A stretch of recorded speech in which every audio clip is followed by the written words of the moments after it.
clair que pour la plupart des entreprises, ça ne concerne pas tous les secteurs. Enfin, en tout cas, pour nous, enfin, pour parler de notre groupe, ce n'est pas le sujet aujourd'hui, mais on fait partie de ceux qui croient en ce pays et qui croient que l'investissement.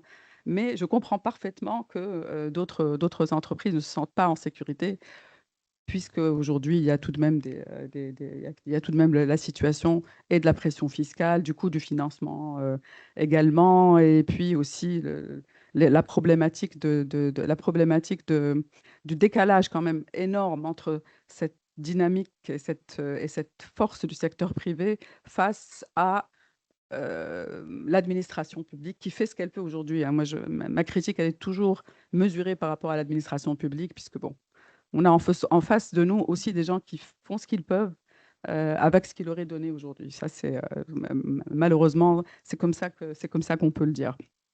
Donc oui, l'investissement, mais c'est pour la plupart des entreprises, ce qu'on comprend, c'est que ce sont des investissements pour maintenir, pour continuer, pas forcément pas forcément pour sortir des sentiers battus.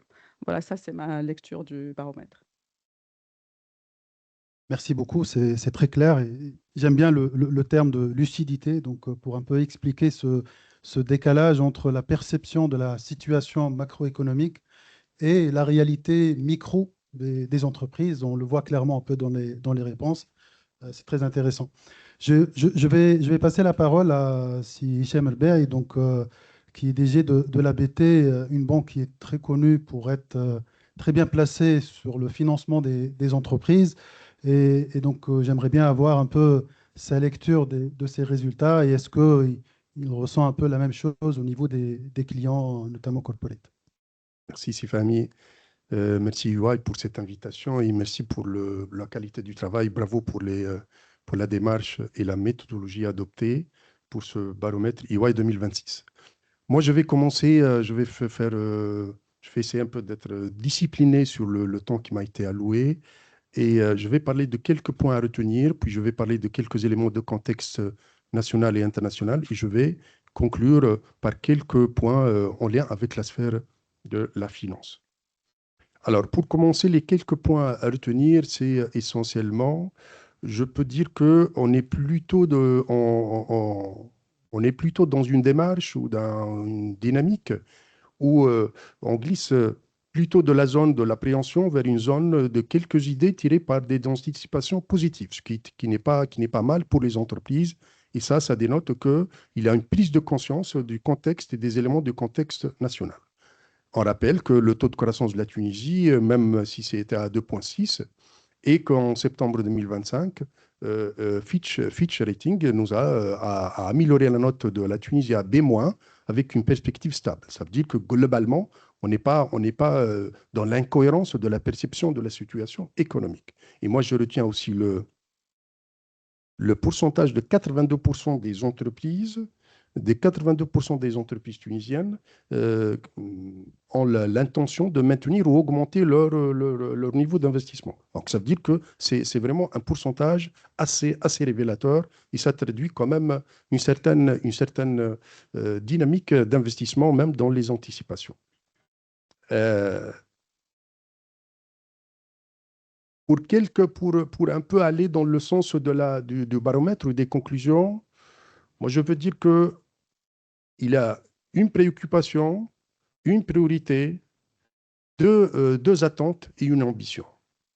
Alors, la préoccupation, la première, c'est, on l'a vu sur les statistiques, c'est on passe à la pression fiscale, à la question fiscale qui commence à prendre vraiment la tête de liste. Tête de liste, pression fiscale. Ça, c'est important. Et peut-être on partage un peu les mêmes conclusions sur ces aspects-là. Qu'est-ce que ça va donner? L'efficience, ce qu'on appelle un peu la redevabilité des mesures entreprises en termes fiscaux, et qu'est-ce que ça va donner? Et puis même sur le plan des dividendes, en quelque sorte, des avantages fiscaux, quel serait un peu l'impact qui serait ressenti sur le plan économique? Alors, les priorités aussi. La priorité, c'est une priorité qui est en lien avec la revue de la stratégie. Une revue de la stratégie, ça demande de l'agilité. C'est un mot magique, mais c'est un mot qui nécessite un peu un minimum de visibilité. Comment intégrer tous les éléments du contexte national et même interne à l'entreprise, mais de contexte national et international, de pouvoir. Je me souviens un peu de la conclusion de la revue. Le Business Harvard Review, qui disait après la crise Covid qu'il fallait instaurer un système, une souplesse qui permettra à l'entreprise d'avoir cette agilité. On parle de l'agilité stratégique, mais aussi on parle de l'agilité qu'on appelle l'agilité de portefeuille. C'est-à-dire l'entreprise serait capable de changer rapidement en fonction du contexte, en fonction de l'impératif, en fonction de ce qui s'impose aussi à l'international, mais aussi régional et national, de manière qu'elle arrive à répondre à des questions et à des pressions d'ordre économique et même parfois d'ordre de survie même de l'entreprise. Donc, c'est une priorité absolue, c'est de revoir cette stratégie. Ça, c'est important. Alors, les attentes sont deux attentes. Une première, c'est en lien avec la situation économique, sociale, c'est une attente forte et c'est tout à fait normal. Il faut qu'on arrive aussi à créer davantage de richesses et que cette richesse, les 2,6 qu'on a pu créer, c'est une richesse qui a été tirée par la consommation locale. Attention, c'était la consommation locale qui a tiré vers le haut le taux de croissance de la Tunisie et malheureusement, le déficit commercial a fait qu'il a pesé et la résultante, on est à 2,6. On aurait dû être à 3, 3,5. Donc, c'était le déficit commercial qui a quand même plombé un peu le taux de croissance, pour un peu nuancer ce taux de croissance qui est quand même un élément fondamental. Deuxième attente, c'est cette question de climat d'investissement. Climat d'investissement, ce n'est pas uniquement des textes réglementaires, etc., ou des avantages fiscaux, ce sont plusieurs éléments qui font qu'on a besoin aujourd'hui de remonter la pente, parce qu'on n'est pas bon sur la partie investissement, sur le plan macro. Et ça se voit dans les indicateurs et probablement je vais conclure par cet aspect-là au final. Donc les deux attentes, c'est aspect économique et aspect de situation économique d'une manière générale et aspect aussi de cadre d'investissement. Alors l'ambition, c'est une ambition que je qualifie de timide. C'est une ambition en lien avec l'IA. Et sachez que le tiers de nos entreprises n'ont pas de budget affecté, n'ont pas de budget. Ça veut dire qu'il y a ce qu'on appelle les expérimentations ponctuelles ou des budgets ponctuels, mais on n'a pas 33%. Le tiers de nos entreprises n'ont même pas pensé à affecter quelque chose pour quelque chose. Une partie de leur budget, petit soit-il, une petite soit-il, donc pour cette question, cette thématique d'intelligence artificielle, ce qui est un élément, et je laisse un peu les experts parler un peu plus sur cette thématique pour partager un peu les conclusions qu'ils ont pu retenir. Alors, les constats et les enseignements. Alors, sur l'international, je pense qu'on serait toujours sous cette tyrannie d'un choc de croissance et un ralentissement, et peut-être probablement une reprise de l'inflation à l'international. Donc, il ne faut pas sous-estimer ces aspects-là. Une rupture technologique par rapport à l'IA, ça veut dire quoi? Dans les années à venir, l'investissement qui serait plutôt le moteur de la croissance, c'est dans la technologie, avec les ramifications, infrastructure, énergie et sécurité informatique. Et avec en tête de chapitre la souveraineté qui a été évoquée. Donc, c'est vraiment un tournant fondamental et probablement des investissements dans l'industrie militaire. Donc, ça, c'est aussi un élément fondamental en géopolitique qu'il faut intégrer. Sur le contexte international, je ne peux pas aussi oublier un peu cette rupture par rapport à ce paradigme de libre-échange à l'international. Et je pense qu'après tout ce qu'on a vu, après les décisions en avril-mai 2025 avec les mesures des États-Unis sur les tarifs douaniers, ça veut dire qu'aujourd'hui, on est dans une rupture carrément. Et je pense que tous les dividendes qu'on a pu avoir dans les libre-échanges à l'international seront oblitérés par cette nouvelle vague de protectionnisme. Alors, sur le contexte international, il y a deux sujets. L'interne, ça sera toujours des pressions et la quête, ce que j'appelle la quête, un équilibre, une balance entre un modèle économique qui serait plutôt un modèle économique social, mais en cherchant l'efficience économique. Ça, c'est vraiment, c'est une équation à résoudre. Comment pouvoir allier efficience économique et un modèle économique aussi social. Sachez aussi que les indicateurs en termes de taux de pauvreté en Tunisie, elle est classée parmi les meilleurs au monde. Donc, pour vous dire que même la pratique des subventions, etc., elle peut nous paraître comme étant, elle exerce une pression énorme sur les espaces budgétaires, mais finalement, elle a quand même un élément, un peu d'un équilibre social intéressant. Le deuxième, c'est que aussi, c'est un défi majeur. C'est par rapport à la demande extérieure qui reste toujours bridée par une zone euro qui est impactée par le contexte géopolitique avec les tensions, avec la guerre au Moyen-Orient. Et sachez aussi que l'économie tunisienne serait sous pression avec la fameuse contrainte du prix de pétrole. $1 sur le prix de pétrole, ça coûte au moins entre 120 et 140 millions de dinars de rallonge budgétaire. Et 10 millimes, l'équivalent de 10 millimes sur le dollar, une dépréciation, ça va nous coûter 40 millions de dinars sur le budget. Donc, pour vous dire que ce sont des éléments fondamentaux qui nous laissent un peu en face d'un impératif. Comment trouver la meilleure solution? Et aujourd'hui, je dis toujours qu'on a raté au moins 15 ans sur tout ce qui est économie d'énergie, puisque aujourd'hui, la dépendance énergétique de la Tunisie ne dépasse point les 40%. Donc, pour finir, ça, c'est les éléments de contexte international et national. Alors, pour finir, je vais parler un peu quand même du côté finance. Je rappelle quelques indicateurs. Un taux d'investissement national qui est de 8%, ça fait peur et ça fait mal. On était à 22%, c'est vraiment une chute brutale. Il est inacceptable d'avoir un taux d'investissement national de 8%.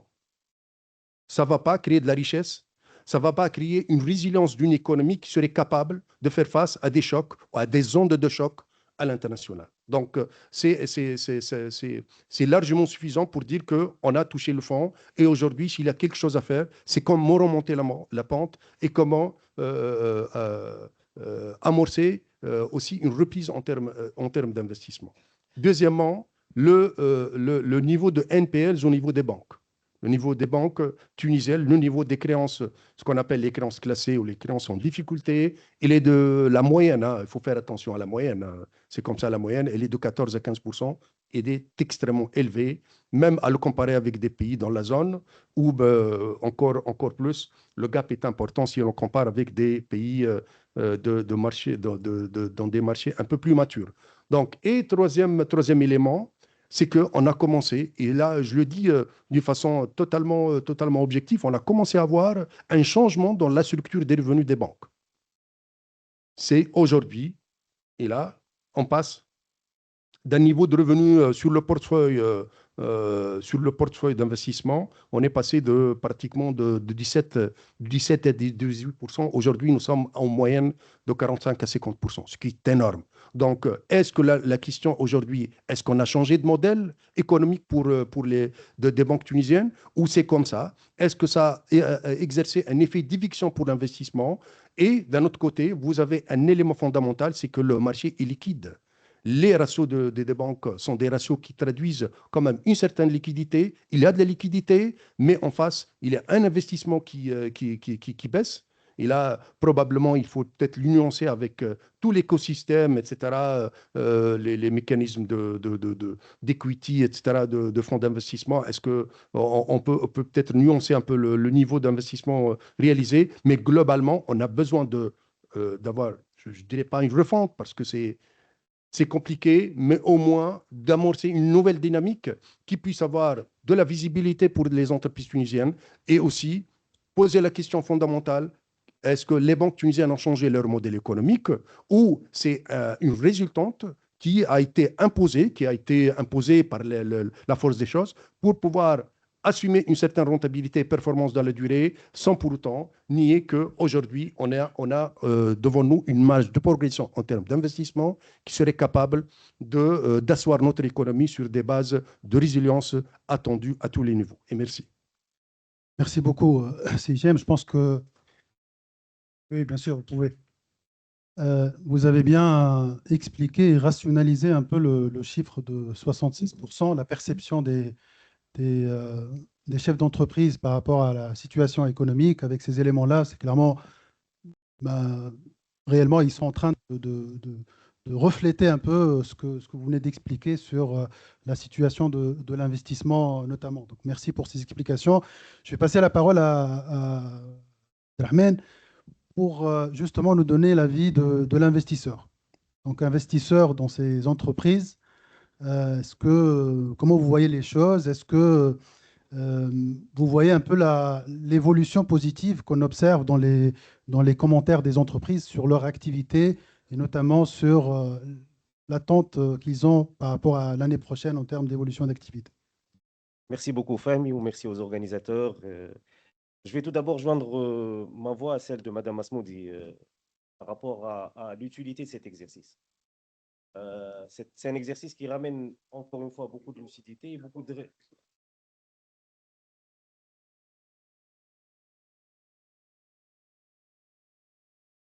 C'est bon? Donc, c'est un exercice, comme Madame Masmoudi l'a avancé, qui ramène beaucoup de lucidité et beaucoup de réalisme dans cette discussion. Donc, on a un minimum de data qui nous permet d'avancer, disons, sereinement dans ce débat. Et si on va analyser d'une manière, disons, froide et lucide les résultats de ce baromètre, je vais tout d'abord commencer par dire que ça converge beaucoup avec ce qu'on recueille dans nos différents échanges avec les chefs d'entreprise.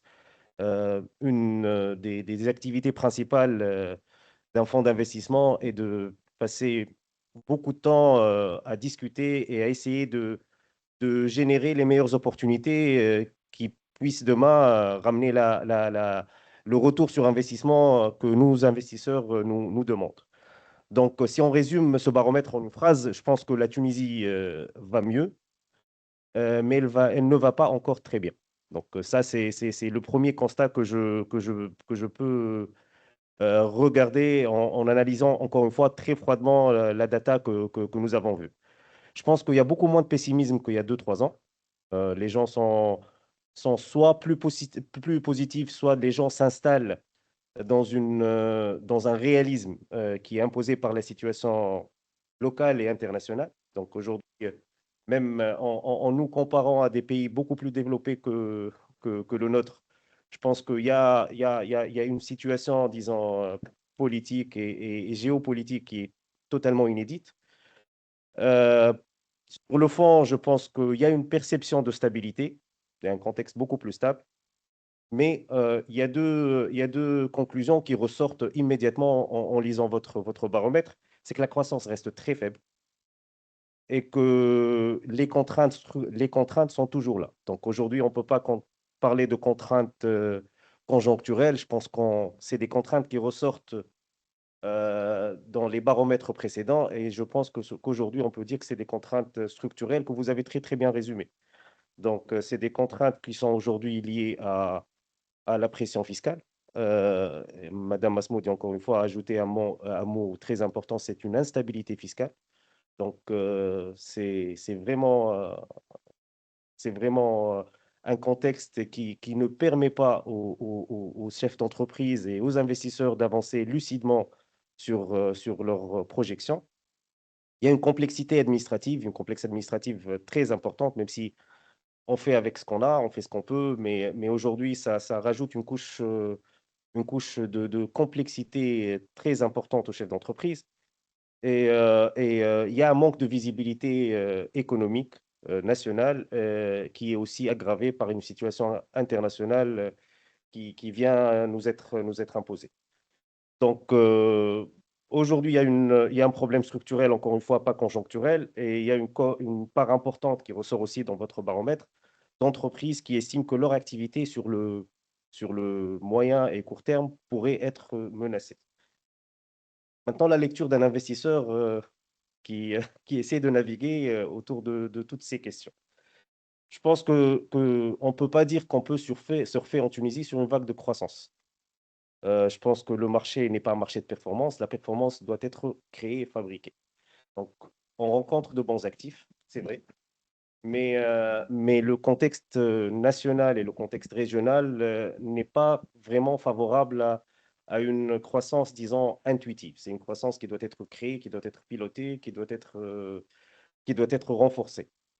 Maintenant, ce qu'on voit aussi sur le marché, c'est généralement des entreprises, et ça, c'est un constat général, bien sûr, les exceptions existent, qui sont soit sous-capitalisées, ça c'est un cas très, très fréquent, soit mal structurées. Et quand je parle de structuration, je parle de process, je parle de digitalisation, je parle de ressources humaines, je parle de gouvernance, soit peu optimisées. Et là, l'intervention et si Hichem l'a très bien souligné, l'intervention et l'investissement dans la technologie n'est plus un choix, ça devient une réalité avec laquelle le pays et les entreprises tunisiennes devraient s'accommoder.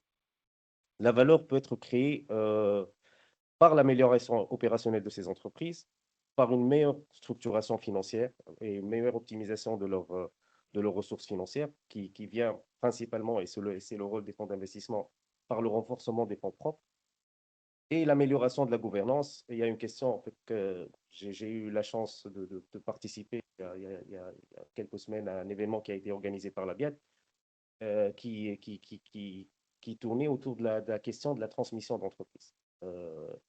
Aujourd'hui, c'est une question qui vient s'imposer dans nos débats. Nous sommes dans un pays où le tissu économique est principalement composé de PME, des TPE, familiales dans la plupart des cas. On est aujourd'hui en train d'accompagner la deuxième génération d'entrepreneurs qui est en train de passer le flambeau à la troisième. Donc ça, c'est une question très, très importante qui ouvre une brèche d'intervention pour les fonds d'investissement, mais qui reste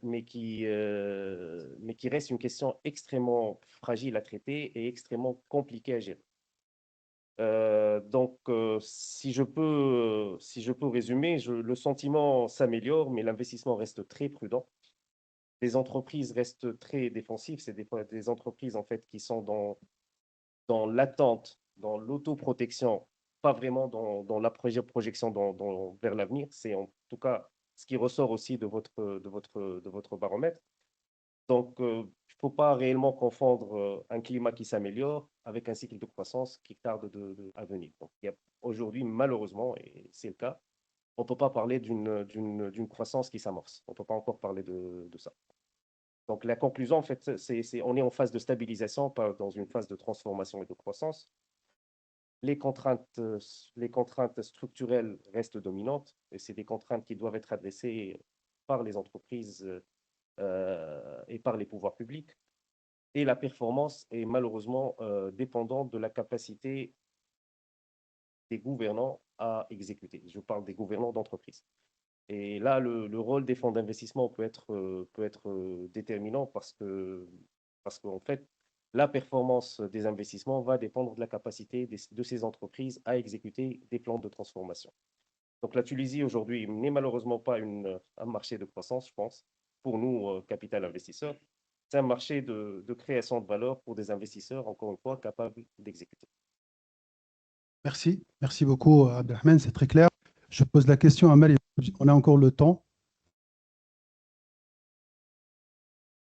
Ah oui, d'accord. OK. Q&A à la fin? OK, ça marche.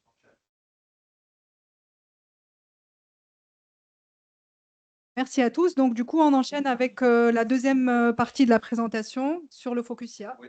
Je vais faire ça rapidement. On a posé, je pense, cette question sur l'intelligence artificielle et le niveau de maturité surtout de nos entreprises en matière d'intelligence artificielle. Slide, s'il vous plaît. OK. Donc enfin, la première question, où en est votre entreprise aujourd'hui dans l'adoption de l'intelligence artificielle? Et là, on remarque que nous sommes encore dans une phase exploratoire. Qui trouve 32% déclarent qu'ils sont en phase de veille stratégique ou de réflexion, encore de réflexion. On a quand même 10% qui déclarent qu'ils ont intégré de manière structurée l'IA dans la stratégie d'entreprise, ce qui est pas mal, et 27% qui disent qu'il bon, y a des expérimentations ponctuelles, d'époque, des pilotes. Donc le niveau de maturité générale n'est pas encore là. Alors si on voit la question d'après,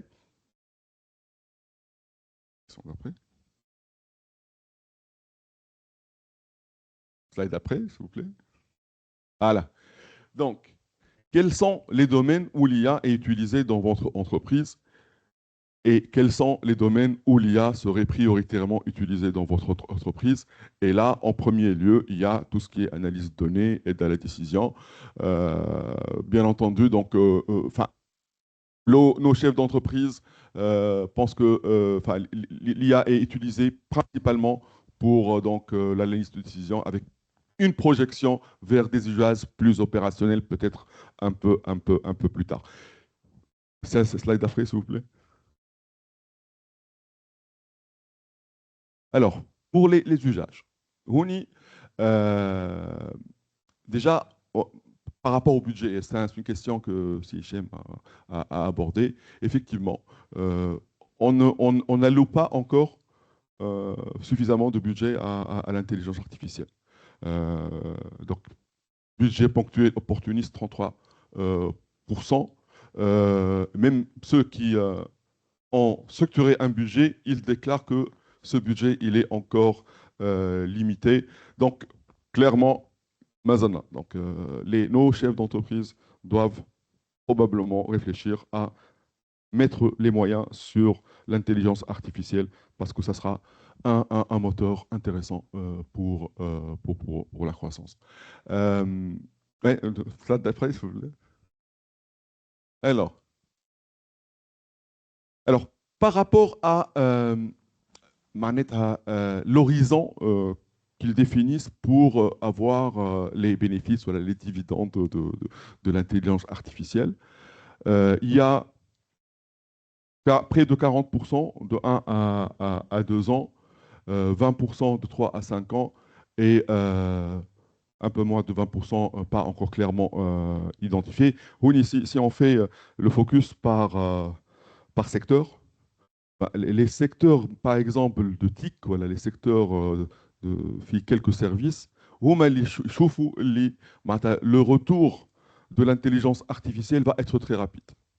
Par contre, les industriels, hein, ils croient que je vois ça à 3-5 ans. Donc pour eux, c'est un projet de transformation probablement à mettre en place sur la durée et donc à doter de moyens financiers et humains pour que ça puisse apporter ses dividendes dans 3 à 5 ans. Alors, quels sont les freins? Quels sont aujourd'hui les principaux freins à l'adoption de l'intelligence artificielle dans votre entreprise? Premier frein, manque de compétences. C'est un peu paradoxal parce que nous, on voit pas mal quand même de dynamiques et de personnes qui maîtrisent. Hein. Mais bon, les chefs d'entreprise, ils disent que non, on n'a pas les compétences. Bien entendu, il y a encore les coûts budgétaires. Donc, encore une fois, on voit ça comme peut-être un projet, mais on a l'opérationnalisation, donc on n'a pas de ressources humaines, on n'a pas de budget. Encore une fois, on est encore à un stade de maturité qui n'est pas au top. Dernière question, je pense, non? Alors, l'avant-dernière. La gouvernance. Votre entreprise a-t-elle mis en place ou envisage-t-elle un cadre de gouvernance pour encadrer l'usage de l'IA? Un peu moins de la moitié en réflexion. Et là, bon, 29% disent que non, pas du tout. Et la gouvernance IA, je vais vous laisser après en parler, je dirais, c'est fondamental pour vraiment avoir une stratégie IA. Et encore une fois, là, nos chefs d'entreprise n'ont pas ça dans leur radar. C'était la dernière question. Merci beaucoup. Merci beaucoup. Merci Anis. Alors, est-ce qu'on pourrait avoir 2 micros, s'il vous plaît, pour les panélistes? Très bien. Au moins un micro, on va le faire circuler. C'est bon. Ce sera Nozha en premier. Donc voilà. Très bien. Donc, merci beaucoup, Anis, pour la présentation des résultats de ce Focus IA. Alors, pour le débat et le panel, on a souhaité l'orienter vers le concret, vers les réalisations terrain. Et c'est pour ça que nous avons avec nous 3 dirigeants d'entreprise dans différents secteurs d'activité.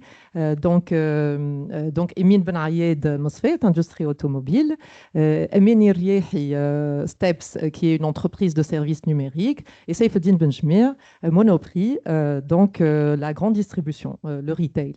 Et nous avons avec nous aussi Madame Nozha Boujoma. Alors, je vais me permettre de vous présenter un peu parce que peut-être que plusieurs personnes dans l'assistance ne vous connaissent pas.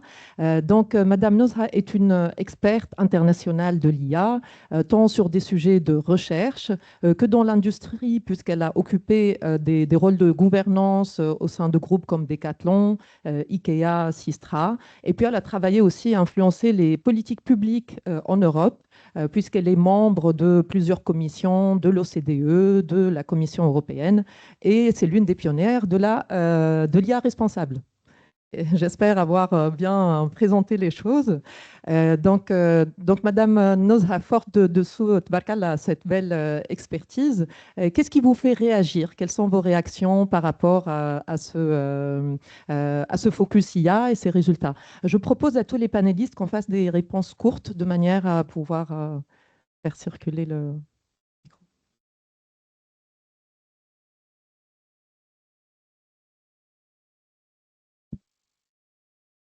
Ok, déjà merci pour votre invitation pour partager et discuter un peu les retombées de ce rapport qui sont, je confirme, donc avec d'autres intervenants, l'intérêt et l'utilité. Moi-même, j'ai appris beaucoup sur le tissu tunisien et l'intérêt de faire ce genre d'enquête au final, parce que c'est révélateur dans tous les cas. Déjà, il y a des choses qui ne sont pas surprenantes et d'autres qui sont très cohérentes. En fait, moi, ce qui m'intéresse, c'est le lien entre les différentes questions, en fait. Si Oui. c'est, voilà. Sans surprise, le taux de pénétration de l'IA dans les entreprises tunisiennes maintenant n'est pas.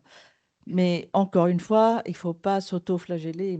C'est le taux de pénétration de l'IA dans les entreprises en général, dans plusieurs pays du monde, n'est pas important. Enfin, n'est pas faramineux. Donc, ce n'est pas une exception. Voilà, ce n'est pas un tort que c'est que 16%. Je retiens que 16%.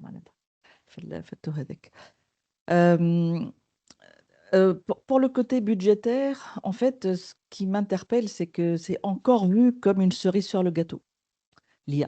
D'accord? Si, opportuniste, S'il nous etc. reste du budget, on le mettra Voilà, sur l'IA. c'est ça. Donc, il y a plusieurs formulations, en fait, qui disent qu'au final, si on a un peu de mots, allez, on va essayer, on va faire des POC, on va faire ceci, on va faire cela. Mais l'adoption de l'IA, c'est un engagement beaucoup plus important et pas seulement du personnel technique ou technologique c'est pas que ça. C'est vraiment beaucoup plus large parce que c'est essentiel pour le succès d'une adoption que la partie business s'engage. Mais bon, ça, je pense qu'on reviendra là-dessus après. Ok. Donc, oui, voilà. Je vais juste, oui, sur les freins. Sur les freins, là aussi, on peut synthétiser un peu. Au final, si on regroupe les réponses, c'est d'abord une question de compétences et ensuite une question de données. Cyber ou de données personnelles, ça reste un sujet de données. Pour les compétences, que ce soit des manques de compétences opérationnelles ou l'aide de vision stratégique, pour moi, c'est parce que la vision stratégique, c'est aussi, un dirigeant, c'est aussi, il faut qu'il s'entoure de compétences qui l'orientent sur la partie stratégie, priorisation, comment faire les choses, par où commencer. Ça reste pareil, pour développer une stratégie, il faut s'entourer de compétences. Donc, pour moi, ça reste encore une question de compétences pour avoir cette maturation. Maintenant, pour les données, certes, c'est l'arlésienne, hein, la question des données, mais pourquoi c'est une arlésienne? Enfin, et d'ailleurs, parce que c'est sujet ancien, genre on ne découvre pas que les données, tiens, les données c'est un problème, sauf que ça n'a pas changé. Ça veut dire quoi? Ça veut dire qu'on n'a pas pris les bons leviers pour que la situation change.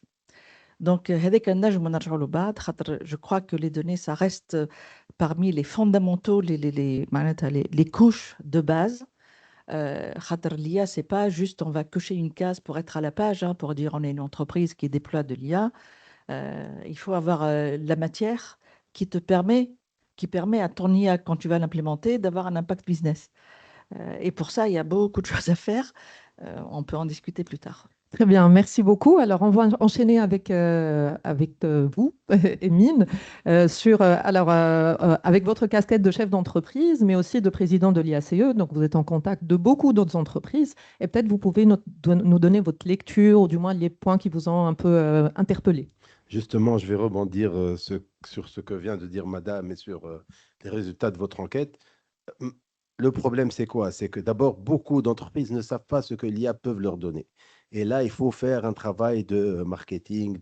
Moi, quand en travaillant avec EY, c'était « Ah bon, je peux faire ça. Ah, j'ai pas pensé à ça. » Ça a été pendant Et de pédagogie. Et donc, j'ai vu le potentiel parce que quelqu'un est venu me l'expliquer.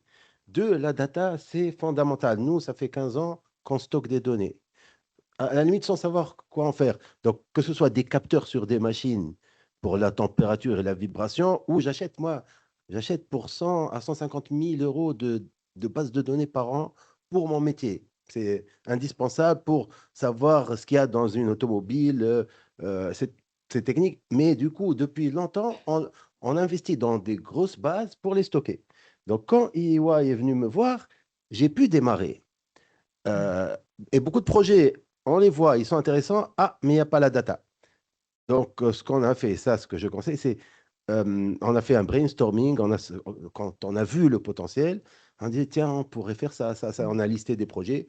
Il y en a qui étaient compliqués, gros. Il y en a pour lesquels il n'y en avait pas de données. Finalement, on en a sélectionné un nombre réduit, 4 ou 5, avec un travail qui dure entre quelques semaines et 3 ou 4 mois max, pas cher et avec une rentabilité très visible, donc un peu des quick wins, techniquement faisable. La data était là, facile à réaliser et très rentable, retour sur investissement, max 2 ans sur les 4 ou 5 projets. Donc, spectaculaire. Donc, moi, quand je reviens à mon conseil d'administration, dans la moyenne d'âge, j'ai 70 ans, c'est de l'argent. J'ai mis 100, vous avez 200. Voilà. Sinon, le reste, c'est abstrait. Non, mais c'est la réalité. Et mettez la moyenne des directeurs dans nos entreprises, c'est 50 ans. Les conseils d'administration, c'est 70 ans. Mais ceux qui vont vous aider à transformer l'entreprise, c'est 30 ans. Donc, c'est eux qu'il faut mettre sur les projets. Donc, moi, j'ai une sorte de shadow government, de gamins de l'entreprise qui, eux, nous font du mentoring, nous, les vieux, pour nous faire entrer dans ce nouveau monde. Pardon, je parle trop. Merci beaucoup, Emine. On va enchaîner avec Emine. Alors, Emine, en tant que tech provider, vous proposez des solutions qui incluent l'IA. Comment tu vois l'évolution de l'attitude de l'entreprise tunisienne ou des chefs d'entreprise tunisiens avec l'IA? Bonjour, merci pour l'invitation. Et alors, je vais rentrer directement dans le sujet du côté, en fait, technique un peu. Donc, nous, en fait, à STEPS, on travaille déjà avec l'AI il y a 10 ans.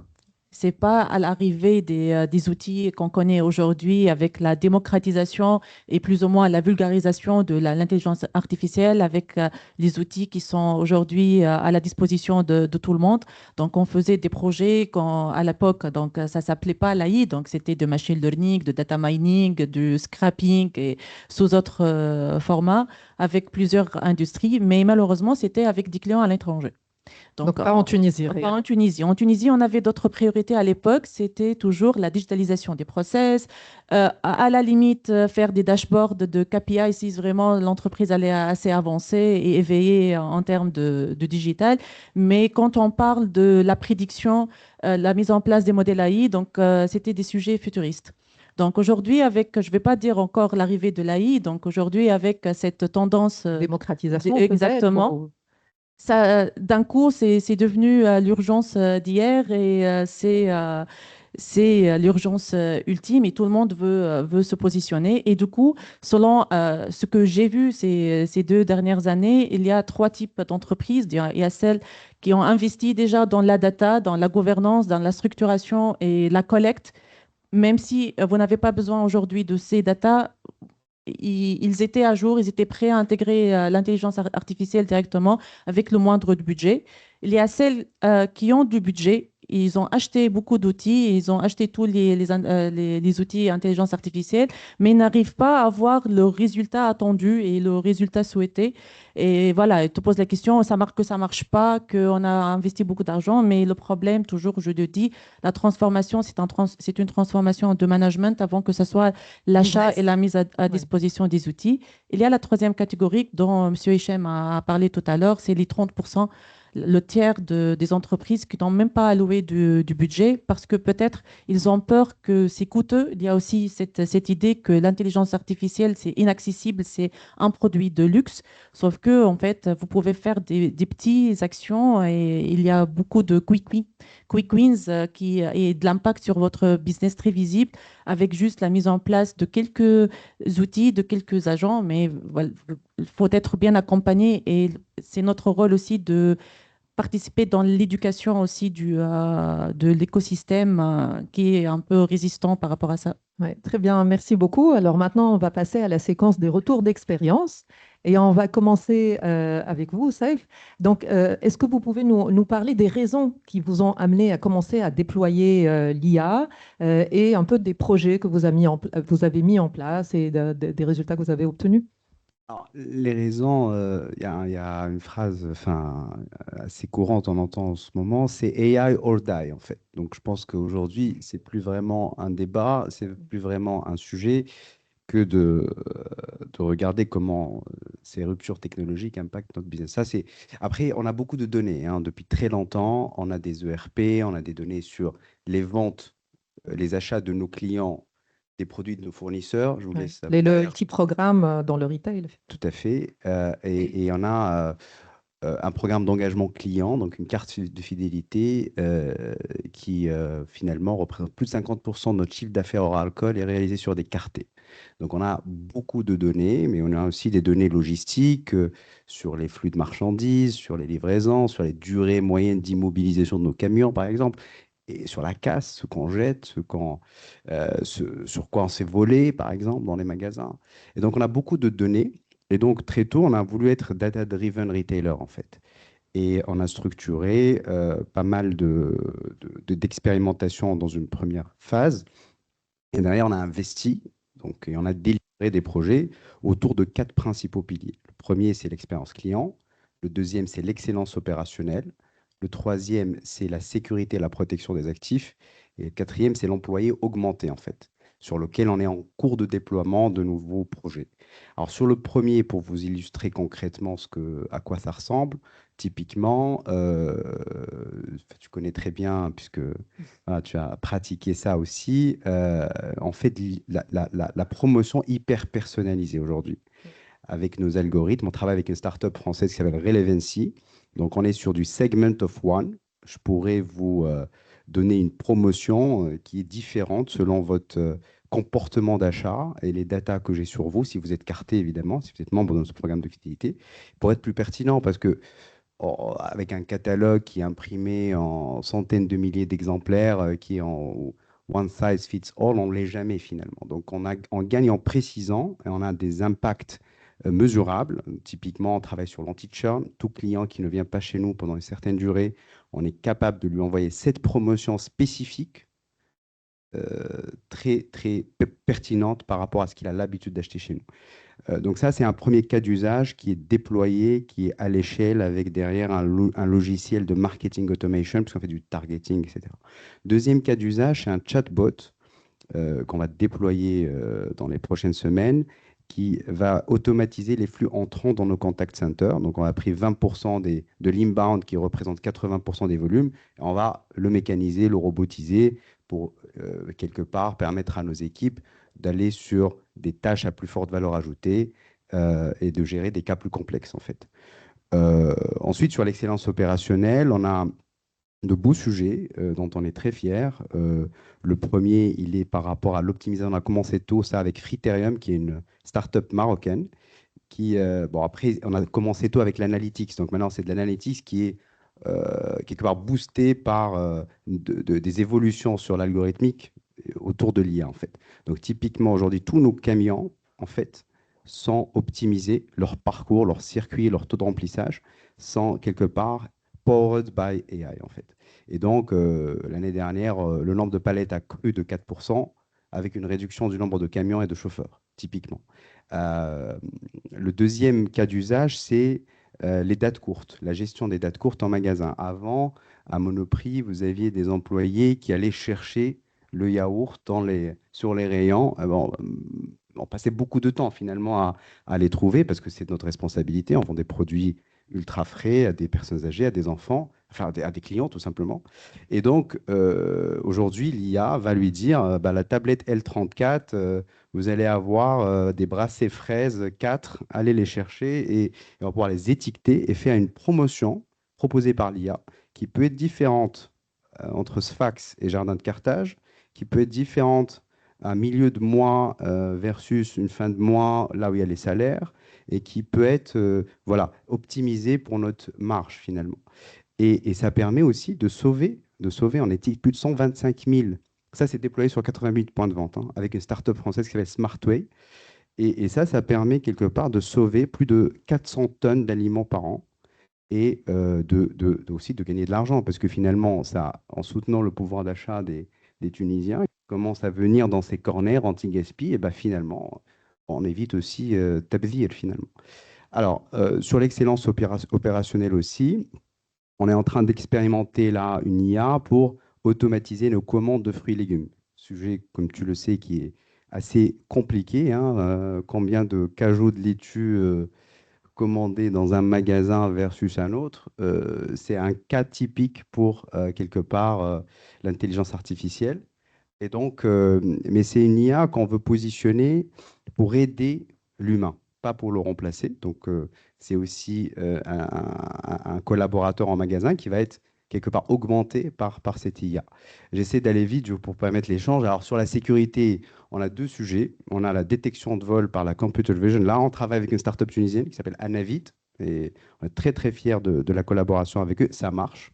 Aujourd'hui, je prends une tablette de chocolat que je mets dans mon sac. Nous, on a plus de 5000 caméras sur 88 points de vente. On a un PCS, on a des pupitres, etc.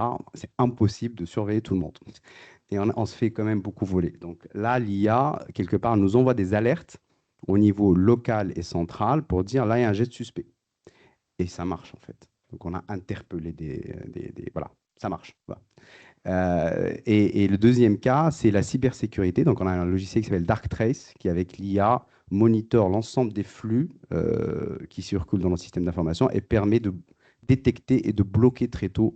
Et ça, par rapport à la cybersécurité, c'est important. Le dernier axe, c'est l'emploi augmenté. Donc, ça, c'est la Agentic AI. Donc là, nous, ce qu'on fait, ce qu'on est en train de préparer plutôt, c'est avec une logique d'architecture et d'urbanisation forte, parce qu'on pense que c'est là-dedans qu'on va mettre, qu'on va avoir des investissements à venir. C'est en fait des agents qui vont déjà, on a deux agents là qui sont en cours de delivery. Un premier qui va utiliser toute la base de connaissances de l'entreprise, une procédure d'arrêté de caisse, comment nettoyer un couteau à la boucherie, enfin, quel que soit, comment je verrai, je sais pas moi, une inspection de l'INSPA en magasin. Ben là, ça va être un LLM en fait, et il va lui poser la question, plutôt que d'avoir du Word écrit par des gens brillants au siège. Au siège, voilà, bah, ça va lui synthétiser tout ça, limite déjà, pourquoi pas demain en fait.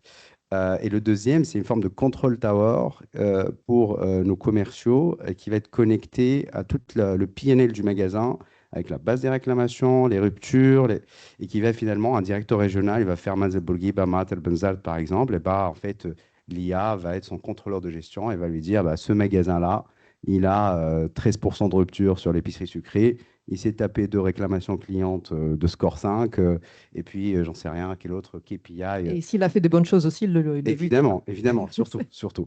Donc voilà, nous, on a essayé d'utiliser cet asset qui est la data. On a une stratégie qui est structurée et c'est un chemin. Il faut rester très, très humble, très rigoureux là-dessus parce que c'est plein de challenges.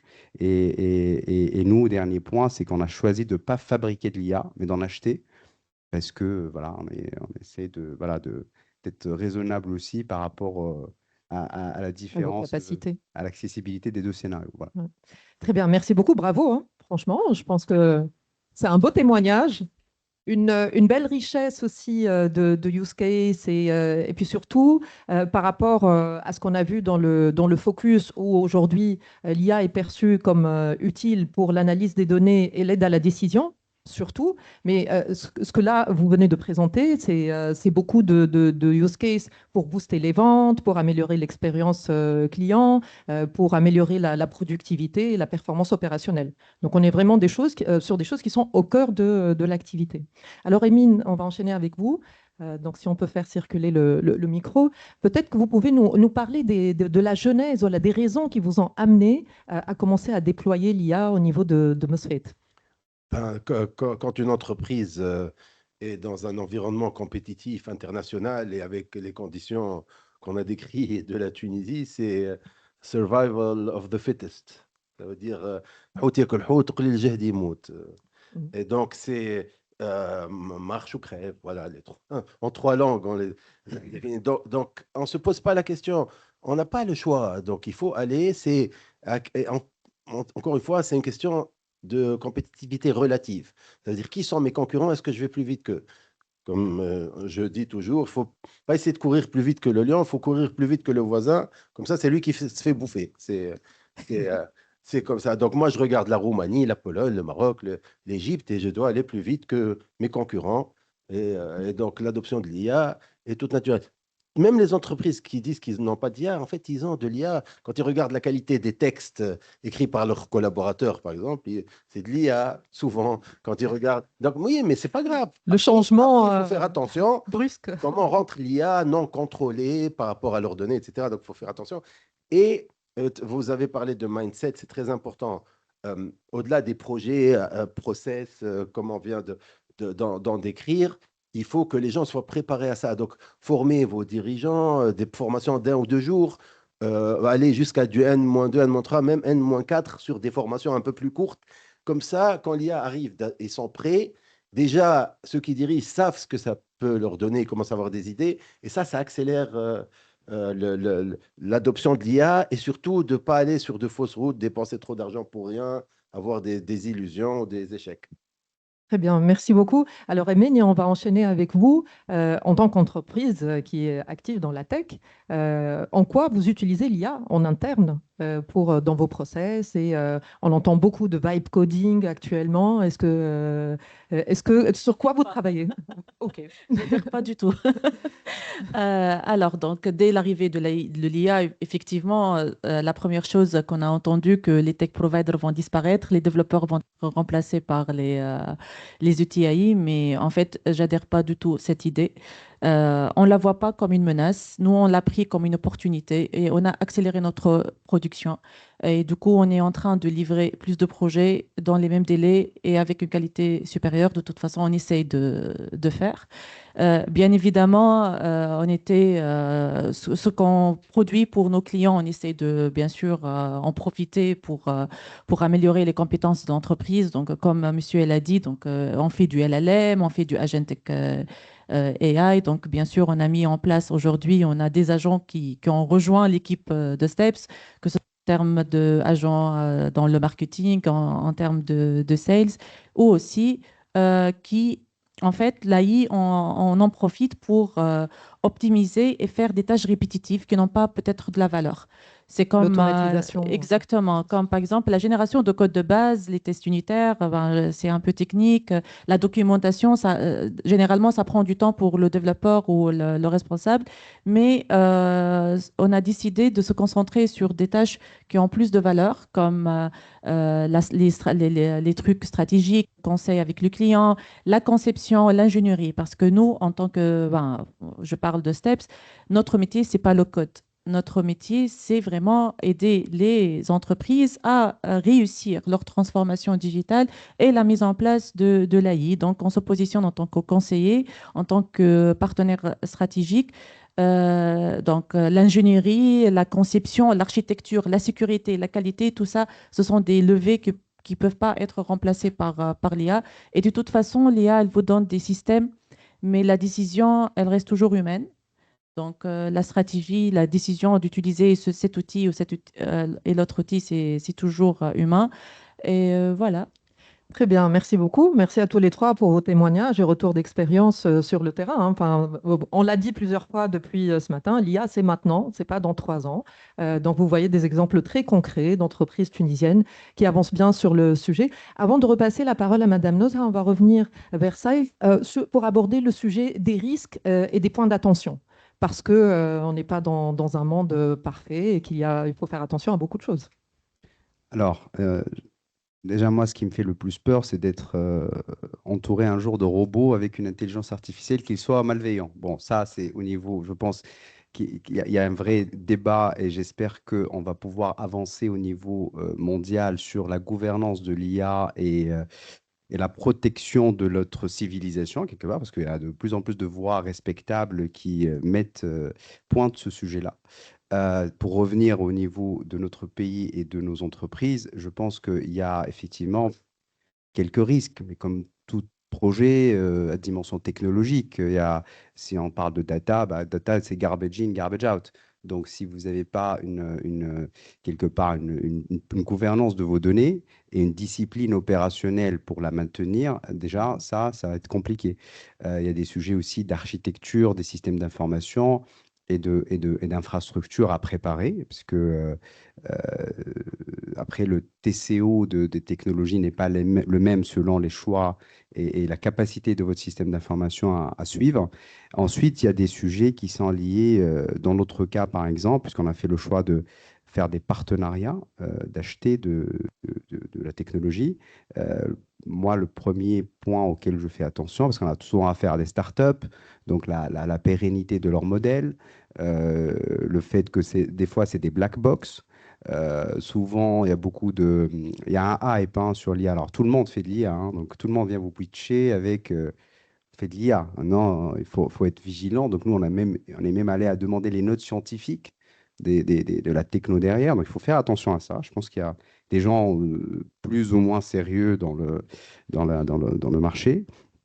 Ensuite, il y a aussi le fait qu'à un moment, on en dépend. Et donc, c'est quoi le mode dégradé si ça bug, si on a vu à Dubaï, Amazon, quelque part, se faire attaquer. Derrière, beaucoup de gens ont eu des impacts. Donc, voilà, donc il faut être capable d'anticiper. C'est pour ça qu'on accompagne tous ces projets par des équipes, notamment de l'excellence opérationnelle, pour rédiger des procédures, mettre des règles de gestion, etc. Et puis, il y a le sujet aussi nous, on est conscient de ça et on le traite, mais je pense que d'une façon générale, il faut être vigilant là-dessus, sur l'éthique et sur, quelque part, jusqu'où aller sur certains cas d'usage. Le respect des données personnelles. Le respect des données personnelles, tout à fait. Et je dirais, voilà, un dernier point qui est peut-être lié un peu à l'adoption par les employés, les collègues, et d'être vigilant à ce que ça ne soit pas perçu comme une forme de menace pour eux, mais plutôt comme un enabler et quelque chose qui va les aider dans leur mission, en fait. Très bien, excellent, merci beaucoup. Donc, Madame Nozha, je reviens vers vous. Donc, vous avez vu de beaux exemples d'illustrations de déploiement d'IA en Tunisie. Donc, peut-être, si vous voulez réagir à chaud à ce que vous avez entendu, et puis, si vous aviez 2-3 conseils à donner pour l'assistance, pour les entreprises qui n'ont peut-être pas vraiment commencé, qu'est-ce qu'il faudrait faire? Alors, déjà, première réaction par rapport à la restitution d'expérience, au retour d'expérience, c'est vraiment enthousiasmant. Enfin, ça fait plaisir, ça fait chaud au cœur. Enfin, si enfin, je dirais واحد يخسر إذا كان ما جربش وإذا كان ما بدش معناتها هذيك 100% خسر. واحد كي يبدا وكيف يعمل il a une chance معناتها d'atteindre vraiment. Donc il faut toujours faire, il faut toujours معناتها être dans te l'action. lancer. Exactement. Et ça, c'est exceptionnel, معناتها c'est énorme et c'est ça qui va créer de la valeur. معناتها ça, c'est certain. Maintenant, معناتها la richesse des use cases de mon voisin de droite. Ça vous parle en plus parce que vous, vous avez mais bien sûr. un passé dans le retail. Mais évidemment, c'est vraiment les use cases et le retail qui est cher à mon cœur. Enfin, depuis les dernières années, le col, Ikea, Decathlon, etc. Évidemment, معناتها l'expérience utilisateur, c'est l'un des retours absolument identifiés, chiffrés, في العالم الكل, في le retail. Donc, l'expérience Et pas que le retail d'ailleurs. Hein. Oui, Je oui, pense que oui, ça s'applique à énormément de absolument. secteurs. Mais le retail, c'est Oui. écrit, C'est du B2C. nommé, voilà. Mais vous avez tout à fait raison. Les mêmes use cases, enfin, le framework, il est valable pour les assurances, il est valable pour les banques. La fidélité client ou la relation client de manière générale. Ou d'ailleurs, les exemples, sans prononcer le mot, le dynamic pricing, en fait. C'est ça le. Hein? Avec des spécialistes, on a mis ça pour une prochaine étape, effectivement. Ça aboutit au final à ça, en fait. Donc, c'est là où, avec علاش واحد وقت اللي قلت لك معناتها le financement est anecdotique ou خاطر مازلنا ما ريناش que c'est un accélérateur de business, en fait. Donc, ماهيش la cerise sur le, ça ne doit pas être la cerise sur le gâteau. avec علاش معناتها la relation client, c'est l'hyper-contextualisation, la personnalisation. La personnalisation, c'est une grosse question, mais l'hyper-contextualisation, ou l'IA génératif, le domaine du retail, ça permet aussi de faire de l'IA responsable. On n'a pas besoin d'un historique client et de données personnelles. On peut personnaliser une session sans connaître les noms. Ça se discute largement. Et les progrès de l'IA permettent aussi, إذا كان عندنا la volonté de faire de l'IA responsable, c'est possible. C'est vraiment possible. Bref, donc d'abord, premier conseil, c'est de se lancer. Oui. Le deuxième, c'est de s'orienter vers le périmètre peut-être du customer and growth et de ce qu'on peut faire pour booster la relation avec le client et booster les ventes. Il n'y a aucun doute aussi sur les retombées là-dessus. Voilà. Enfin, bien sûr. Mais dans beaucoup de secteurs, la relation client, enfin, secteur, pas que le retail, effectivement, c'est important de le souligner. La fidélisation des clients, connaître ce que cherchent les clients, anticiper le besoin, ça a un impact aussi sur l'approvisionnement. La demande, tu anticipes. C'est un cycle vertueux, un cercle vertueux. Exactement. Et l'IA responsable, vous nous en avez parlé aussi. Oui. Je vais y arriver. Juste وقت اللي سألتني قلت لي شنو alors وقت اللي نقولوا les données وقت اللي نقولوا quand on s'apprête à adopter l'IA et à la déployer ثم les fondations وقت اللي نقولوا qualité de données c'est très vague, d'accord. C'est très important d'avoir les moyens de la traçabilité, pas forcément la qualité mais les données dont on dispose tout au long du cycle de vie de la donnée. يلزم نبداو عندنا des moyens d'observabilité depuis la création ou l'achat, la transformation, le stockage, mais aussi il faut penser à la suppression. Il accumule des données historiques qui ne sont plus à jour. Ça consomme beaucoup d'énergie. Il faut aussi avoir une approche responsable au sens de l'environnement. Une donnée qui n'est pas utile, au revoir aussi. Donc, je crois que c'est le cycle de vie. On parle toujours et souvent de qualité de données, mais en fait, c'est la traçabilité, que les données soient bonnes ou mauvaises, mais la traçabilité, c'est super important. On ne peut pas faire une IA digne de ce nom et cette scène de traçabilité. Ça demande un investissement dans les couches basses, d'accord. L'observabilité, il faut mettre ça en place. Autrement, on parle de choses qu'on ignore peut-être. Ou pour l'IA, quand on commence à déployer, je vais prononcer un mot barbare, le red teaming de ses propres algorithmes. Mais il n'y a pas pire que la déception vis-à-vis des résultats de l'IA qu'on a mis tant d'énergie, tant de budget à déployer. Les résultats de tes algorithmes, au final, c'est peut-être pas très fiable, c'est peut-être pas très répétable. La répétabilité, c'est super important pour la robustesse. Il faut savoir aussi que OpenAI, ceux qui fabriquent ChatGPT, dans les premiers mois, la première année, on va dire, وقت تسأل سؤال في الصباح وتسأل le même, hein, وتسأله في القايلة ولا في العشية, tu n'as pas la même réponse. Ça, c'est une grave crise de confiance. عرفت؟ J'en ai discuté avec eux. Bon, avec le CDE, on a discuté. Ça fait partie de souvent, on confond la robustesse avec la performance. Non, c'est aussi de la répétabilité. Le client, quel que soit, qu'il soit client interne ou externe, c'est très important d'avoir toujours la même réponse de son IA. Et je vous garantis que ce n'est pas toujours le cas. Si on ne fait pas attention, avec l'IA, ce n'est pas magique. Il n'y a pas de baguette magique.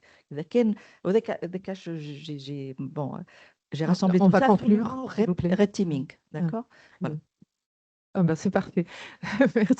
Merci beaucoup.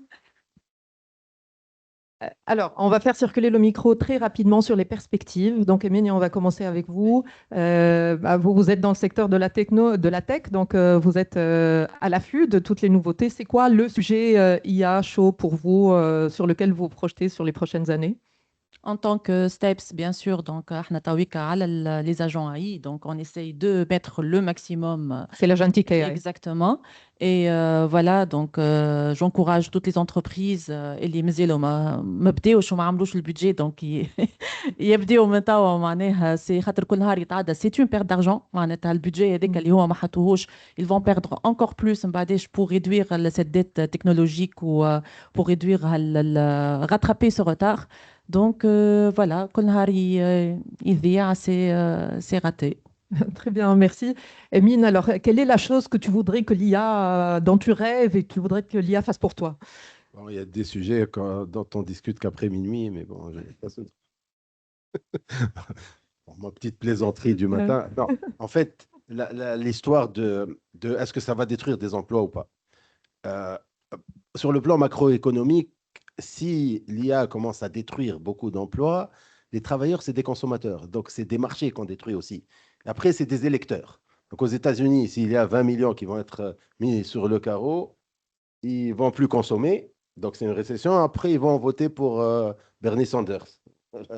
Donc, il y a toujours un retour donc, il y a toujours un effet boomerang. Donc, en fait, les marchés ont tendance à s'équilibrer à long terme. Moi, ça me rappelle l'introduction de la robotique. On avait des lignes où il y avait 20 personnes et c'est passé à 7 personnes. Mais elle n'était pas productive. Il y avait un seul poste. La ligne robotisée à 7 personnes, c'est 3 fois 8 et 4 lignes.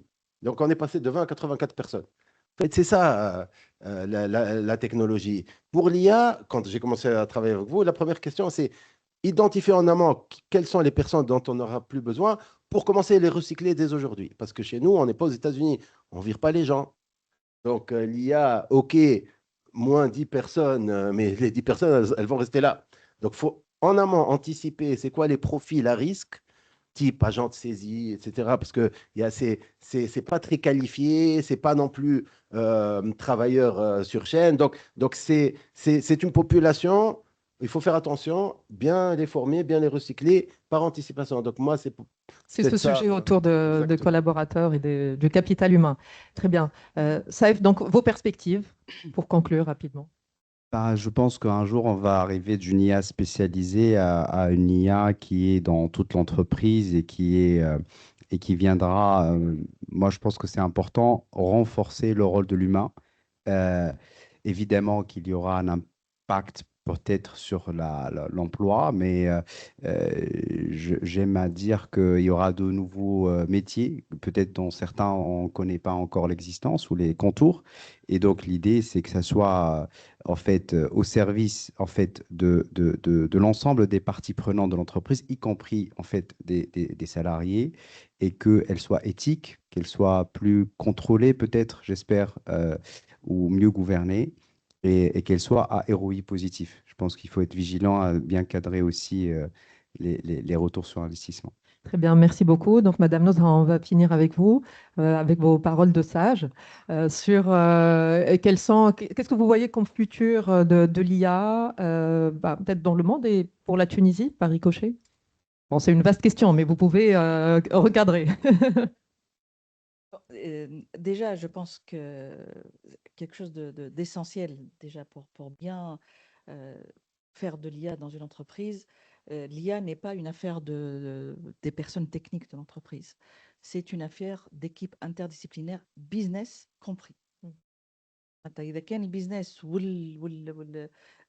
les gens de l'IA technique ما يخدموش مع بعضهم معناتها كان واحد يقعد يستنى الآخر معناتها ça marchera jamais. ونقعدوا cercle كيكا j'ai pas eu de résultat voilà j'ai fait des tests.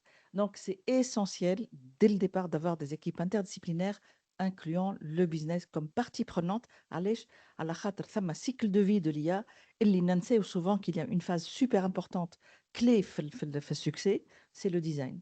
Et le design d'un système, c'est le business qui fait le design. C'est pas juste un data scientist dans sa tour d'ivoire, loin de. Il faut avoir les pieds sur terre, les pieds dans le business. Il y a le design builder. Donc, des équipes interdisciplinaires, c'est essentiel. Données maîtrisées, donc j'ai pas dit données de qualité, hein, données maîtrisées. والحاجة الأخرى اللي d'ailleurs شفنا في البارومتر في الآخر c'est la gouvernance. ثم 11% كنجمعوا 7 et 4%. Ça témoigne d'un manque pour l'instant hein, de les 11% des 16% qui ont déployé. العباد اللي يحكيوا على الgouvernance forcément. Non, c'est sur l'ensemble de la population. Bref, ça reste toujours 11%. En tout cas, ça témoigne aussi que l'IA n'est pas déployée. C'est que ما فهمناش l'importance نتاعها, l'impact business نتاعها et le côté incontournable aujourd'hui pour le développement business encore, parce qu'on ne fait pas de l'IA pour faire de l'IA. Donc, c'est super, c'est une question de maturité. Être concerné par la gouvernance, c'est une question de maturité de l'IA.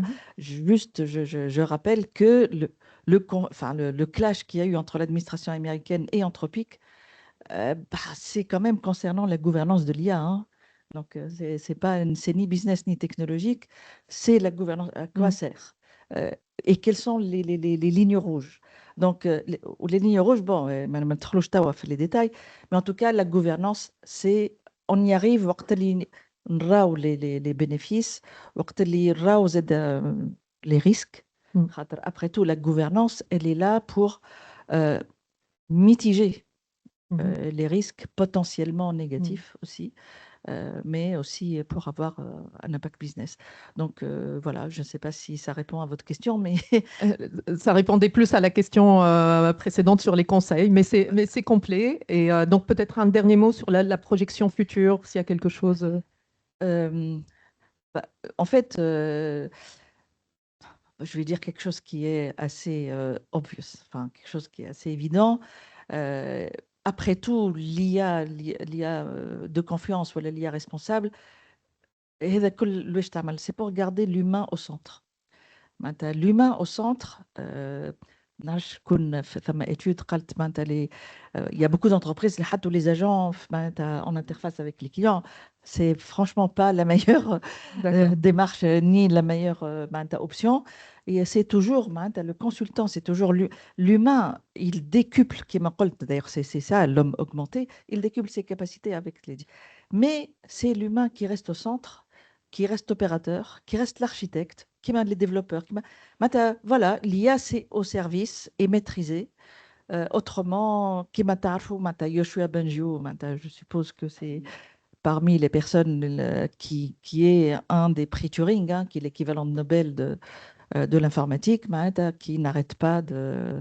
C'est mon collègue à l'OCDE aussi, qui n'arrête pas d'alerter sur les risques et qu'un jour il y a le temps, il passe très vite, c'est une affaire de semaines, de mois. Il y a quelques mois, quand j'étais dans la commission interministérielle du gouvernement français à l'IA, les risques existentiels, mais c'est de la littérature. Là, c'est arrêter. Bon, c'est vrai que les risques existentiels, c'est loin. C'est plus très loin, en fait. Il y a quelques mois, hein, c'est tout. Hein. Oui. Donc, c'était un peu de la science-fiction quand l'équipe, le groupe mais le comité, il kharaj les risques. On s'en occupera dans 10 ans. On ne peut pas s'en occuper. On va pas s'en occuper, mais en fait, c'est une réalité. C'est une voilà.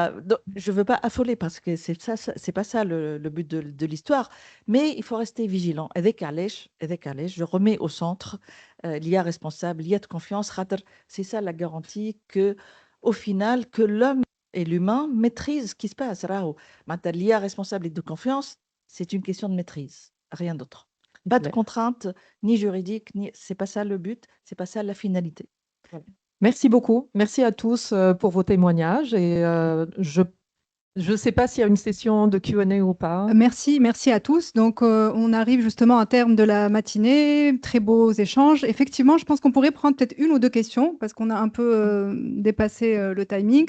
Donc, s'il y aurait des questions dans la salle. Il n'y a pas de questions en ligne, on me dit. Donc, je ne sais pas si une personne dans la salle a une question à poser.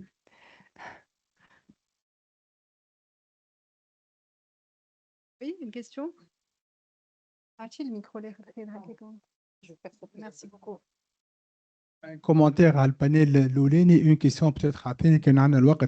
En fait, le commentaire à le panel Loulène, c'est de... Je pense que se limiter à mettre en avant la résilience de l'entreprise tunisienne, ça me paraît peu par rapport à ce que fait le secteur privé في تونس.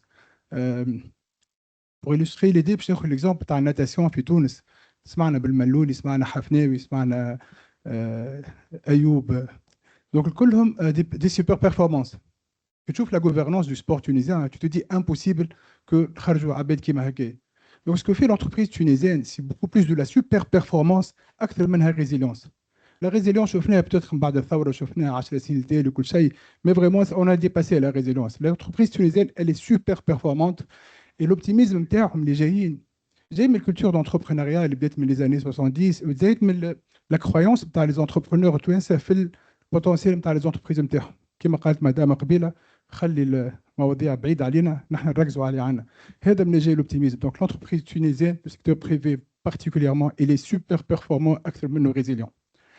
La question peut-être le panel هذايا قبيله اميره en introduction قالت لي مدام بوجمعه خدمت شويه على البوليتيك ديتا. حكينا على السيكتور بريفي, des belles illustrations, Saïf ou Siemi, نعطيكم الصحه. Mais il y a des attentes du secteur privé par rapport à la politique d'État sur l'intelligence artificielle ولا كور واحد dans le secteur privé وكاو. Voilà. Merci Kamel. Donc, la clarification de... Il a posé une question, mais il parle. Kamel, elle répond à ta question. Aïe. Oui.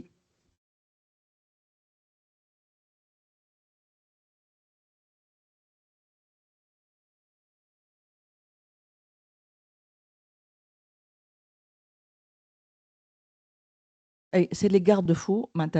Alors, ما نوصلوش directement à la réglementation, خاطر ثم une maturation حتى نخلطوا la réglementation. ثم les bonnes pratiques نتاع l'IA, effectivement, la diversité des données, la représentation des données pour éviter les biais. Les biais, c'est pas seulement des biais pour l'humain ou sur les données RH ou حاجات كيماك. Les biais, ils نجموا يغلطوا لك des décisions d'algorithme. Donc, إذا كان ما تحطيش un prérequis, une obligation quelque part, tous les développeurs, pas seulement les développeurs, ceux qui déploient aussi, vous choisissez des solutions externes, donc vous ne les développez pas, mais au moins que ceux qui déploient se posent des questions, les bonnes questions avant de déployer. Celui qui déploie, il devient aussi responsable sur les solutions qu'il déploie, même si vous ne l'avez pas développé. Donc, avoir un certain nombre de garde-fous, avec les politiques publiques, c'est vrai que l'OCDE ou la Commission européenne ou le gouvernement français, c'était ça pour se mettre d'accord sur, de manière internationale, avec soft law ou la hard law, mais se mettre d'accord sur des points de référence, des points de repère, les limites à ne pas dépasser, les tests qui sont... C'est préférentiel de les faire ou c'est obligatoire de les faire. Sinon, ça m'a risque de violation. Il y a un des droits privés ou un risque pour l'entreprise. Il y a, comment on dit, ça m'a des matrices de risque. En fait, qui m'a fait cybersécurité? Les entreprises, ils ont développé des matrices de risque cyber. En fait, il faut que les entreprises développe des matrices de risque IA, d'accord, pour que les choses soient maîtrisées. هذايا معناتها j'avais un point que j'ai oublié en fait. Bon, c'est pas. Bah, merci beaucoup. Émile, tu voulais réagir également? Je ne suis pas sûr en Tunisie si on a vraiment envie que l'État s'en mêle déjà, parce que en général, les intentions peuvent être bonnes, mais après, on ne sait pas où ça va. Sur super performance versus résilience, moi, on me pose la question, on me dit, la Tunisie rentre dans le mur. Bon, on nous le dit chaque année depuis 15 ans. Et je leur dis, quand le Tunisien arrive au mur, il devient un lézard. Et il se promène sur le mur. C'est ça la super performance, en fait. C'est qu'on arrive à survivre. Je vais construire sur vos réponses. Enfin, je pense qu'il y a le fait qu'il y ait des règles, qu'on ne nous embête pas beaucoup. Moi, je rajouterais que, idéalement, on ne va pas attendre de l'actuel gouvernement de se positionner qui m'a saoudé, qui va être un hub pour les data centers avec une énergie verte et attirer des investissements massifs pour fueler l'IA. Mais par contre, l'État pourrait être, par rapport à ce qui est ressorti dans votre baromètre et l'efficacité de l'administration publique, il pourrait être un utilisateur de l'IA, en fait, au service de l'amélioration de sa proposition de valeur aux entreprises et aux citoyens. Je pense que ça, vous devriez l'accompagner en tant que consultant et l'aider à accélérer ça. Non, je vois Wissem Razeoui qui est là, et qui est lead sur Techno GPS. Une question?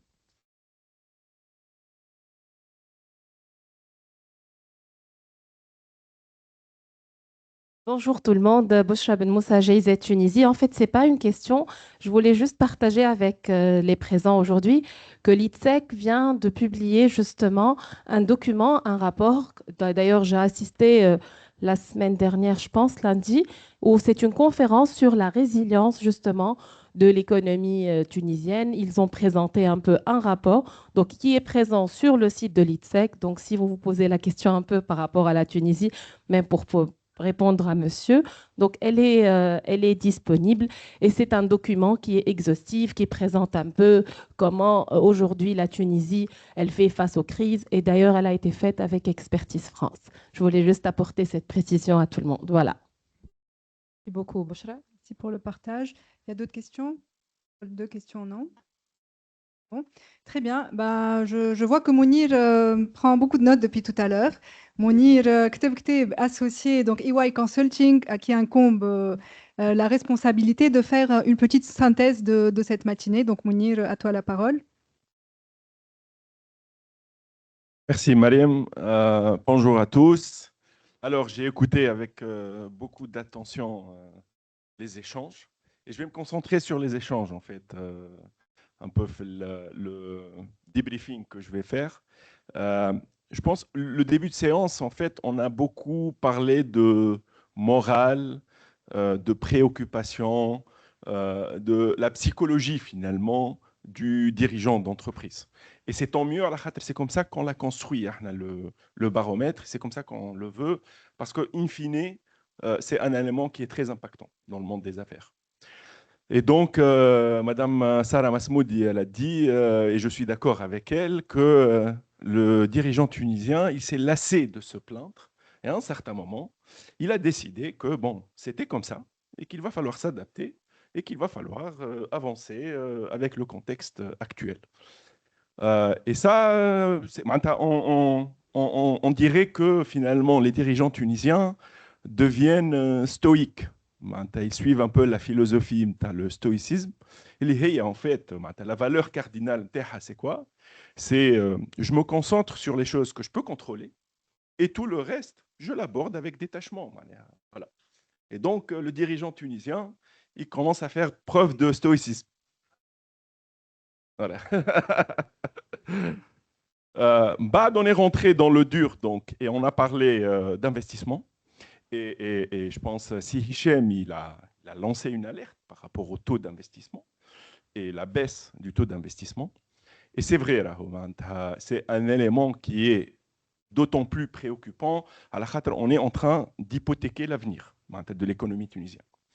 Si Hichem il a parlé d'un chiffre de 8% de taux d'investissement, et là, le chiffre que je connais actuellement, on est à 15%. Peut-être le taux d'investissement privé, mais c'est vrai qu'on était à 22%.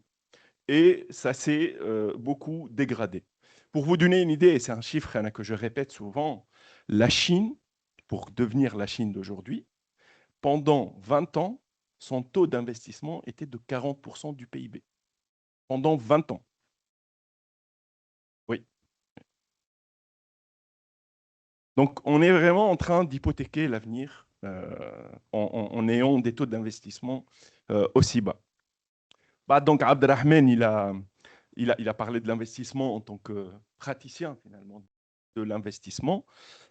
Et alors, ce qu'il dit, en fait, et encore une fois, je suis très d'accord, et aujourd'hui, finalement, c'est devenu une décision, elle est très, très volontaire, la décision d'investir. C'est pas une décision qui est portée par une dynamique marché. Vraiment, le dirigeant aujourd'hui qui prend la décision d'investir, c'est que vraiment qu'il l'a voulu et que, voilà, et que personne n'est arrivé à l'en dissuader, quoi. Voilà. Et ça, c'est un point important où je pense que les dirigeants tunisiens doivent réfléchir comme ça et aborder la décision d'investissement de la sorte. Et ensuite, tu as dit qu'on ait fait un marché justement, moi je à croissance, mais un marché de création de valeur, c'est-à-dire on a de beaux actifs, il s'agit d'optimiser ces actifs-là et faire en sorte de sortir plus de valeur de ces actifs-là. Mais encore une fois, ça, on peut tenir un certain temps avec cette logique-là, mais à un certain moment, il faut que l'investissement il repart. Il faut qu'on soit dans une dynamique réellement de croissance. On a bougé vers l'IA. Alors, ce qui est frappant, en fait, c'est le contraste, et c'est voulu aussi, hein, on l'a voulu comme ça, le contraste entre les chiffres, finalement, l'adoption de l'IA, comment est-ce que les dirigeants d'entreprise aujourd'hui abordent l'IA, et on voit que il y a un décalage, il y a un retard qui est assez important, et les choses qui sont très, très concrètes aujourd'hui, qui sont faites, et qui sont très pointues, qui sont très avancées, et c'est presque de la science-fiction. Et toute la question, c'est comment réduire en fait ce gap entre les chiffres qui sont là et puis la réalité que nous sommes en train de voir aujourd'hui devant nous. Je pense qu'il faut éduquer le marché. Il faut prendre son bâton de pèlerin, il faut éduquer le marché, il faut convaincre en fait les dirigeants d'entreprise, où il y a un effet générationnel. Ça, je pense que ça a été dit et redit. Il y a un effet générationnel où je fais faire le lien en fait entre les deux sujets. Le sujet un peu de la résilience ou le moral de ta chef d'entreprise et le sujet de l'IA. L'effet générationnel, il faut se rendre compte qu'aujourd'hui, Fitounes, en fait, on a une nouvelle génération de dirigeants qui n'ont connu que ce contexte et que cette conjoncture-là.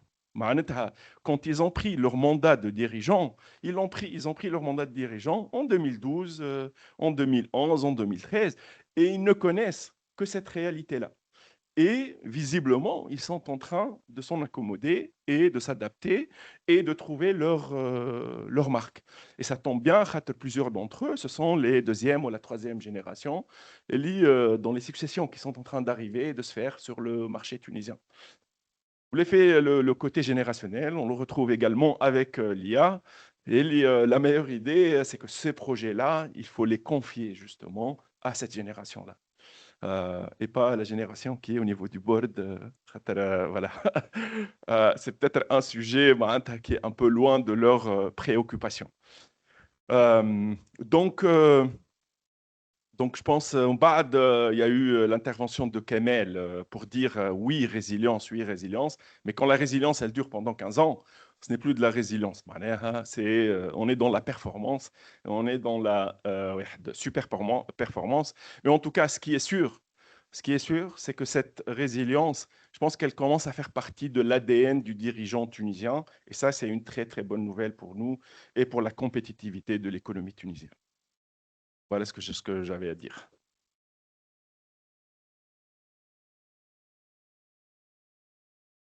Merci beaucoup pour ce mot de clôture, Mounir. Merci à tous, merci pour votre présence.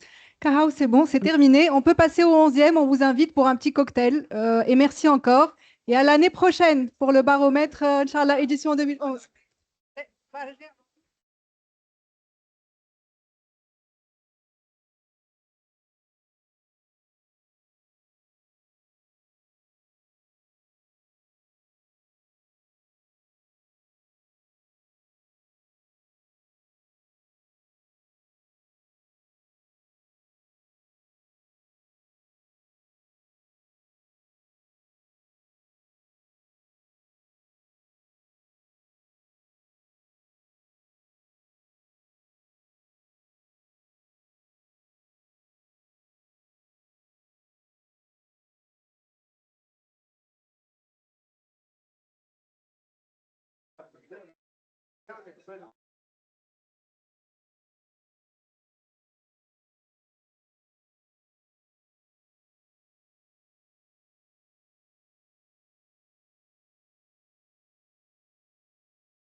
Donc, on peut continuer les échanges au 11e étage. Un cocktail vous attend.